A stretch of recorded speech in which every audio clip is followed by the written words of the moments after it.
ભલે તમારા પૂર્વજોએ મઢ અને જમીન વેચી નાખ્યું અને તમારા માતાજી ખોડિયાલ માનો મઢ હોય એટલે સ્વાભાવિક છે કે જમીન વેચાઈ એટલે મઢ તો વેચાઈ જ ગયો કહેવાય ને. એટલે આપણા દેવ વેચાઈ ગયા એટલે આપણા દુઃખ આવે જીવનમાં. શું આવે?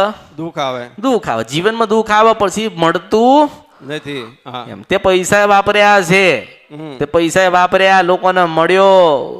આમ કોઈ કે આમ જાવ તો આમ જાય, કોઈ કે આ દવાખાને લઈ જાવ તો એ દવાખાને લઈ જાય, પણ આના પેટમાં જ મટા નહીં. બહુ દોડ્યા મારે. લોકો કે અહીં જોવડાવા જાવ, અહીં સારું જોવો છે તો ત્યાં ગયો, પેલી જગ્યાએ જાવ તો ત્યાં ગયો.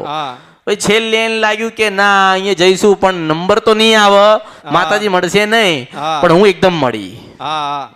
મેં કીધું ને કે તમે ગમે તેટલું જોર કરશો ને કે માતાજી મને મળશે મળશે, મન તો અહીં મળશે નહીં. આટલા બધા આવતા હોય તો માતાજી મને ક્યાંય મળે, પણ જો આને મળી, એને મળી. વિડિયો જોવા માટે અત્યારે જ ભક્તિ અમૃત ચેનલને સબસ્ક્રાઇબ કરો.